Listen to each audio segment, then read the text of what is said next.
déglu rajo Futur Média xew-xew yi amoon daaw mars 2021 fukki ak ñetti nit ñàkk ci seen bakkan ay magasin station service ñu taal leen lépp door bi ñu tegee loxo Ousmane Sonko njiitu Pastef ñu ko doon jiñ viol ci Adji Sarr di ab masseuse ca Bignona fa la njabootu Cheikh Ibrahima Coly nekk moo njëkk a faatu ci xew-xew mars yi njabootam di xaar yoon def liggéeyam président Macky Sall ñaawlu kàddu yi imam Lamine Sall jëm la ci chrétien yi moom imam bi démb jégaluwaat na bi mu dalalee ca Louga ab délégation imam ak ulema yu Sénégal ci kàddu gi Fama Dione technique Abdou Thiam.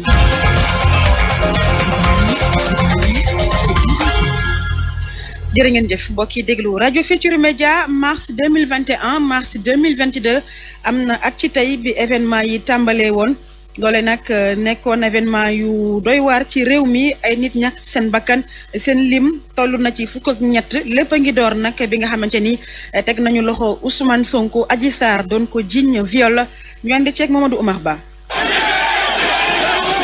libéré Sonko bàyyi leen Sonko loolu la ay manifestants yu bëri doon yuuxu alarba ñetti fan ci weeru mars atum 2021 ci kanamu gendarmerie nationale bu Colobane jamono ji nga xam ni ñi ngi leen di sànni ay gaz lacrymogène ngir disperser leen ci biir Ousmane Sonko leader bu parti d'opposition bi di Pastef les Patriotes moom nag mu nekkoon ci garde à vue ndaxte dañ ko doon jiiñ trouble à l'ordre public ak participer ci ab manifestation boo xam ni kenn autorisé wu ko buñ sukkandikoo ci ay avocat woon waaye laata lii Adji Sarr at yi di toll ci ñaar fukk di liggéey ci benn salon de beauté moo déposé woon plainte contre Ousmane Sonko mu koy jiiñ viol ak menace de mort mu ne Ousmane Sonko sàkku na ko ñeenti yoon di ko menacé ak ay armes ay tuuma yoo xam ni Ousmane Sonko weddi na ko ne lii complot la ak tentative de liquidation adversaire politique boo xam ni njiitu réew mi Macky Sall moo nekk ci bopp bi ngir écarter ci yoonam candidat ci élection présidentielle bu 2024 gendarmerie nationale convoqué ko 8 février 3 mars nag jouru convocation bi am mbooloo bu mag bu ko gunge ci yoon wi gendarmerie bloqué ko bëgg ko jaarloo beneen yoon ci ay waxtaan yu yàgg ak préfet bu Dakar Ousmane Sonko nangu jël yoon woowee waaye ci lu bett daanaka ñëpp gendarmerie ak GIGN teg ko loxo ndaxte dañ koy tuumal trouble à l'ordre public ak bokk ci ab manifestation boo xam ni kenn autorisé wu ko arrestation googee daanaka moo xam ba taal wi ci réew mi yëpp ay manifestation am daanaka fépp am sax ñoo xam ni fii ci quartier yu Dakar ci seen balcon lañ taxaw di seetaan ci mbedd yi ay xeer yu bëri ak saxaar suñu kukku jëm ci kaw ndaxte pneu yi ñu doon lakk ak scooter yi waaye loolu teewul benn yoon auto blindé yu gendarmerie ñu ngi woon fépp ci grande avenue yi naka noonu nag manifestants yi utal magasin Auchan yi ak station Total yi lépp loo xam ni daanaka am na rapport ak France ñu caxatee ko situation boobu nag wéy ba bés biñ koy libéré le 8 mars. Mamadou Oumar Ba ki ci njëkk a faatu mi ngi tudd Cheikh Ibrahima Coly ma nga faatoo ca Bignona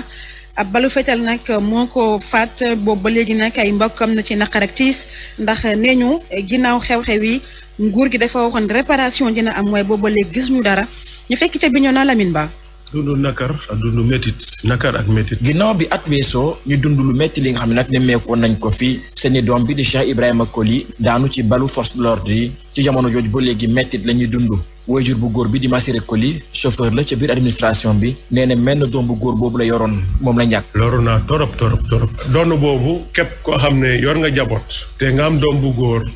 dama yaakaar ne ñii dañuy sëy moom kër yi man bientôt je vais à la retraite mais kan laa yaakaar ne moom mën a wàllu suba su ma sonne wala mu téye mbag bi oo téye fi kan la moom Cheikh léegi Cheikh su fi nekkul imagine naka lay doon. mu sol lu weex ay doomam jigéen wër ko nee na am na ñi nga xam ne nag ñoo ngi bokk si njabootam ba léegi mbir mi daf leen a topp li gën a doy waar nag mooy nee ne bi mbir mi amee ba léegi daanaka ku leen ci jàppale amut li ko weesi sax nee ne mbirum yoon moom dañ ci noppi. dañuy dëgg ci rajo yi di dëgg fu nekk ne nous sommes dans un pays de droit mooy maanaam dëkk bi am na ay sart am na ay yoon waaye nag lii am na ba pare mais depuis booba man benn agent judiciaire de la brigade de recherche moo fi ñëw enquête mi depuis mu bàyyi ginnaaw dëggatuma si dans un pays de droit droit bi war nañ ko wax ñoom bu ñu doxalul yoon yàlla dina doxal yoon. li jëm ci wàllu ndàmpaay tamit nee nañu ba léegi gisaguñu dara donte sax ne nguur gi jëloon na ci ay engagement ginnaaw bi mu fi yebalee ay ndaw bu mbir yee xewee ci jamono yooyu. gis naa njaal mais gis ma ndàmpaay ministre Fofana sax moo fi ñëwoon ànd ak délégation ay gouverneur yooyu. njabootu Coly nga xam ne nag mooy nekk ca Bignona te ñu jur ki nga xam ne nag moo di Cheikh Ibrahima Coly jamono ji ñu ngay dund lu métti amuñu kenn ku leen jàppale waaye nee nañu duñu fàtte seeni doom ndaxte fas nañ ko yéene ñaanal suba ñeenti fan ci weeru mars di anniversaire bés bi nga xam ne ci la génn àdduna Lamine Ba Ziguinchor rajo Futurs Médias. Lamine Ba dañuy des ak yow ak keneen koo xamante ni daanu woon na ci balu fetel yi mi ngi tudd Bounama Silla Sagna daanaka moo ci gënoon a nekk xale ndax fukki at ak ñett dong la amoon moom nag waajuram bu góor di Bakary Sagna ni dina wéyal xeex bi moom nag militaire à la retraite la ñu déglu ko ak Lamine Ba. bal lañ ko laal à bout portant ci front bi fii. à bout portant. moi je suis ancien militaire xam naa maintien d'ordre te nit force occulte. noo mënee ñëw gis ay force de l'ordre. tiirewul ñooñu mu ñëw di tiire ci kaw population. est-ce que yooyu c'est réfléchi. force occulte ñu ne c'est les forces occultes. tiirewuñu ci force de l'ordre yi. ñuy tiiree ci xale yi. c'est l'État qui a tué nos enfants amul keneen c'est l'État parce que moom moo génnee ses hommes. et puis État bi moo waroon protéger la population. État bi su ko deful mu leen di rey lan la ñuy wax. ñoom ñoo leen rey. ñoom su ñu leen deful kon résultat gi feeñ na rapidement. ñoo déclaré woon dañuy def commission xam nga lan d'enquête affaire yi pour que lu tax ñëwul ñu ngi leen di xaar ñu ñëw lu tax ñëwul suñu ñëwee dinañu dégg loo xam ne moo gën a raw lu ñu bëgguloon dégg parce que ñun am na lu ñu dal man fu ma nekk nii moo donné la vie à cause de mon enfant là ici près j'ai fait 33 années de service militaire su noonu ay mag la sax ñoo mag la yi lañ doon jàkkaarloo sax yow ngay jàkkaarloo ay xale yu ndaw jógee école topp mouvement foule bi ngay dóor seen kaw est-ce que c'est réfléchi nu mu yàgg sama doom bi su neexee yàlla ku ko rey nu mu yàgg tant que maa ngi dund du ma bàyyi lu ma mul te def dinaa ko def. ci mbiru Adji Sarr Ousmane Sonko boobule avocat Adji Sarr maître El Hadji Diouf di ñaawlu yeex yi am ci dossier bi le moom nag di sàkku justice accéléré ko ngir ñu mën a xam fi dëgg gi féetee 8h tegal na juróom-ñeenti simili. pour man RFM mooy rajo bi gaaw ci xibaar yu wóor. RFM xibaar yu wóor te wóor.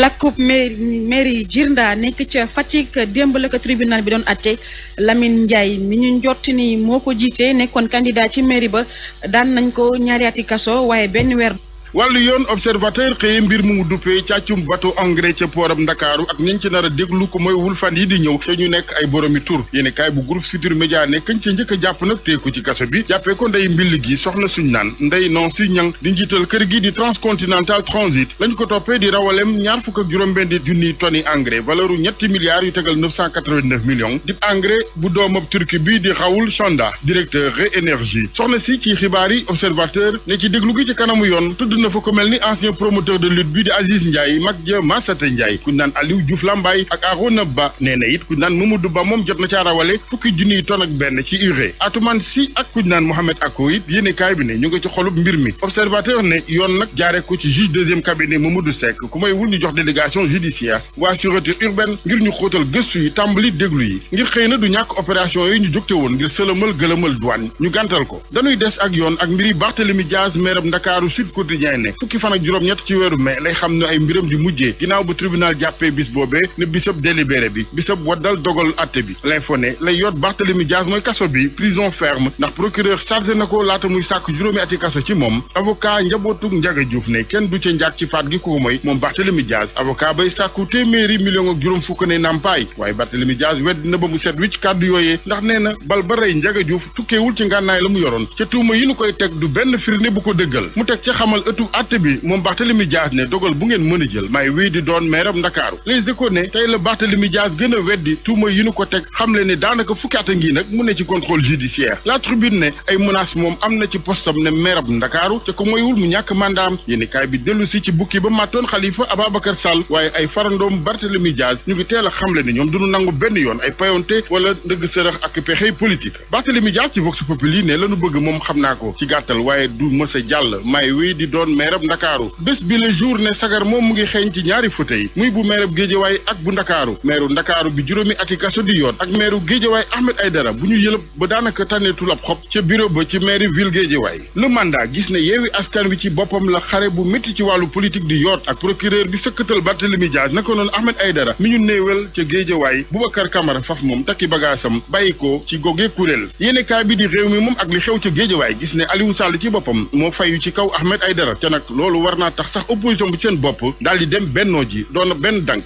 Le Témoin moom dafa xëy tey ñetti fan ci weeru mars 2022 ci pàttaliku la woon bis ne tey daaw ci fit nag pëccëxoo ci réew mi Ndakaaru rawatina ndax coowal Ousmane Sonko Adji Sarr fukk ak ñeent ci bakkan rot ci lu ëpp juróom-ñetti téeméer am ci gaañu-gaañu milliards yu bari naaw ca ndax yàqu-yàqu yu bari ca mitti ci ndaw ñeeg yenn wuyu yi enquête moom ñëw ci lébu geeg seenug mer mu ne ci Ndakaaru ndax dañ fee mujjee xate ak suuf suñu leen xañee fu ne mer gi mu ne dale ko ngoox baax ñi jaar Wakaam Rufisque las la mu xëyee mooy la mu duppee safara gi liggéeykat yi di ay vigile di dund ci Sénégal rawatina jamono yi payoor yu bon naka noonu sedd bu métteeg ngelaw li ca du leen teree monté muy guddi di bëccëg guerre ba ci Ukraine li wolof naan yoonu jàmm soriwul Sénégal ne keccet ko ca moom dafa absteniru ci bi ñuy wote keroog ci ONU contre Russie fii ci Sénégal suñuy yitte bokk na ci njàng meeg tolluwaayam Le Soleil ne ñu ngi ci jamonoy rattrapage gi di dabbu gi ci ndajem conseil des ministres dem président Macky Sall la mu bëgg ci nguur gi mooy ak doxale ba mu mat sëkk ci li ñu waxaale digaale ko jàngalekat yi naka noonu ak taxawal jëm ci conseil national de l'éducation de la formation conseil des ministres boobee nag yéene kaay bu aan xamal ñu ne njiitu réew mi président Sall yemul ci wàllu njàng mi wax na ci kàddu yi imam Mamadou Lamine Sall yi merloo kerceen yi rafetlu ko benn yoon du kàddu yi defarit mu ne te it sàkku na ci ñiy jàllale presse bi ñu boole ci ak mat di responsabilité. Le Ñambour hôtel et résidence seen savon yi di créole docteur Touraay ak seen déodorant Malaysia UMO ñoo leen doon may li ci yéenekaay yi. jërëjëf Hadj Assane Gueye gënoon na fës ci xibaar yi xew-xew yi amoon mars 2021 fukk ak ñetti nit ñàkk ci seen bakkan ay magasin station service ñu taal leen lépp door bi ñu tegee loxo Ousmane Sonko njiitu Pastef Adji Sarr di ab masseuse di ko jiiñ viol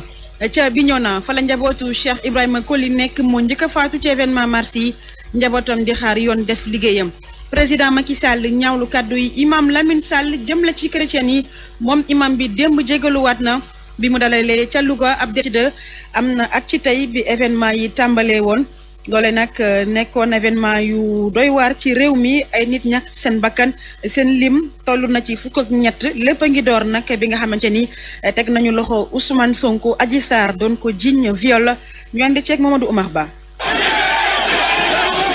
libéré Sonko bàyyi leen Sonko loolu la ay manifestants yu bëri doon yuuxu alarba ñetti fan ci weeru mars atum 2021 ci kanamu gendarmerie nationale bu Colobane jamono ji nga xam ni ñi ngi leen di sànni ay gaz lacrymogène ngir disperser leen ci biir Ousmane Sonko leader bu parti d'opposition bi di Pastef les Patriotes moom nag mu nekkoon ci garde à vue ndaxte dañ ko doon jiiñ trouble à l'ordre public ak participer ci ab manifestation boo xam ni kenn autorisé wu ko buñ sukkandikoo ci ay avocat woon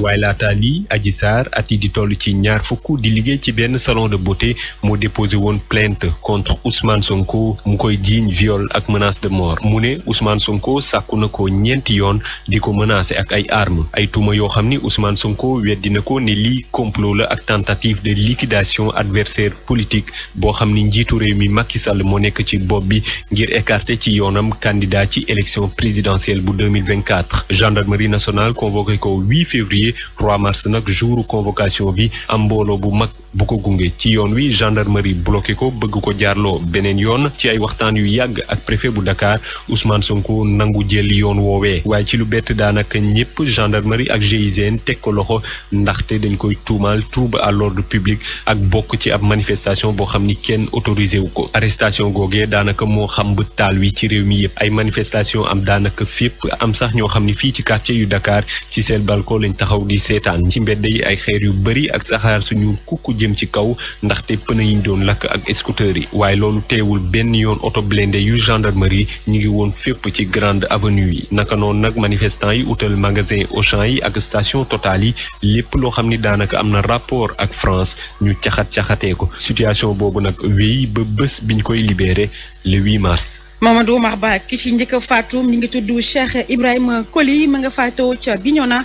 ab balu fetal nag moo ko faat boobu ba léegi nag ay mbokkam na ci naqar ak tiis ndax nee ñu ginnaaw xew-xew yi nguur gi dafa waxoon réparation dina am waaye boobu ba léegi gis ñu dara ñu fekk ca Bignona Lamine Ba. dundu nakar ak dundu métit nakar ak métit. ginnaaw bi at weesoo ñu dund lu métti li nga xam ne nag nemmeekoon nañ ko fi seeni doom bi di Cheikh Ibrahima Koli daanu ci balu force de l'ordre yi ci jamono jooju ba léegi méttit la ñuy dund. waajur bu góor bi di Massiré Koli chauffeur la ca biir administration bi nee na menn doom bu góor boobu la yoroon moom la ñàkk. loru naa torop. doon boobu képp koo xam ne yor nga jaboot te nga am doom bu góor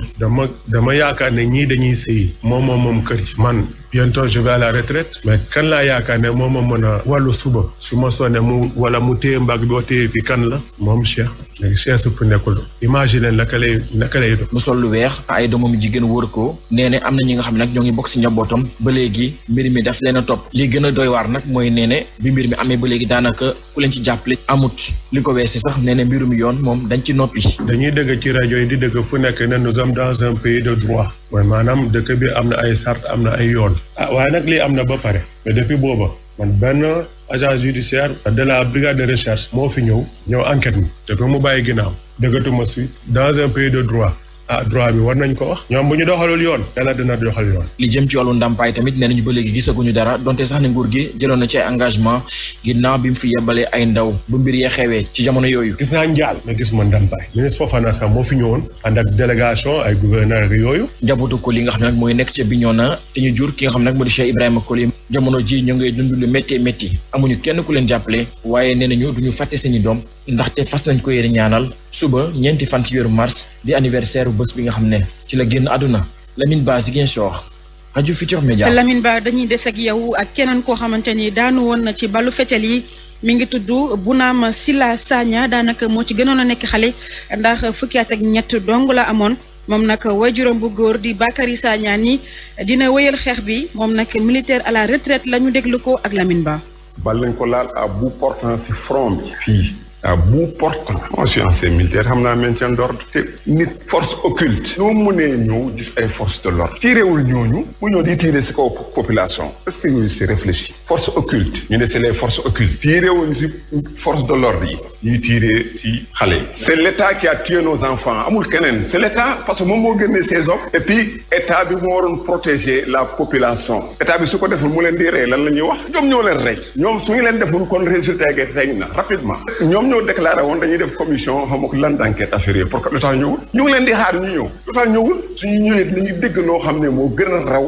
lu ñu bëgguloon dégg parce que ñun am na lu ñu dal man fu ma nekk nii moo donné la vie à cause de mon enfant là ici près j'ai fait 33 années de service militaire su noonu ay mag la sax ñoo mag la yi nañ doon jàkkaarloo sax yow ngay jàkkaarloo xale yi ndaw jógee école topp mouvement foule bi ngay dóor seen kaw est-ce que c'est réfléchi ñu mu yàgg sama doom bi su neexee yàlla ku ko rey ñu mu yàgg tant que maa ngay dund du ma bàyyi lu ma mul te def dinaa ko def. ci mbiru Adji Sarr Ousmane Sonko boobule avocat Adji Sarr maître El Hadji Diouf di ñaawlu yeex yi am ci dossier bi le moom nag di sàkku justice accéléré ko ngir ñu mën a xam fi dëgg gi féetee 8h tegal na juróom-ñeenti simili. pour man RFM mooy rajo di gaaw ci xibaar yu wóor. RFM xibaar yu wóor te wóor. lakkub mairie Djirnda nekk ca Fatick démb la ko tribunal bi doon atte Lamine Ndiaye mi ñu njort ni moo ko jiite nekkoon candidat ci mairie ba daan nañ ko ñaari ati kaso waaye benn weer dong lay tëdd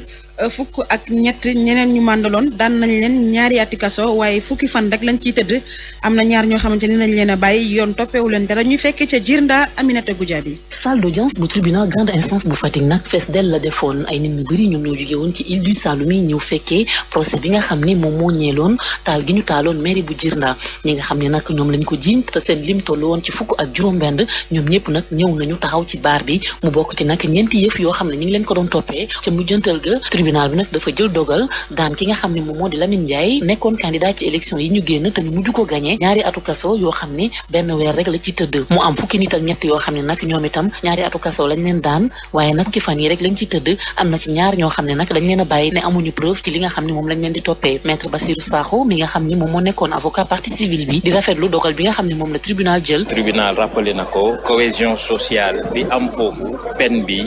mën na ko andiwaat. Badara Diom mi nga xam ni moom mooy maire Djirnda bi nga xam ne moom moo gañewaat élection yi ma nga woon ca procès ba wax fa li mu yàqule yépp ndaw si nga xam ne moom boutique alimentation générale bi nga xam ne dañ ko yàqate woon itam ma nga fa woon am na itam keneen koo xam ne nee na salon de coiffure am la ñu yàqoon ci jàmmarloo yu ni mel ñoom ñëpp nag tribunal am na ay ndàmpaay yu mu leen jagleel. tribunal jox na mairie bi 30 millions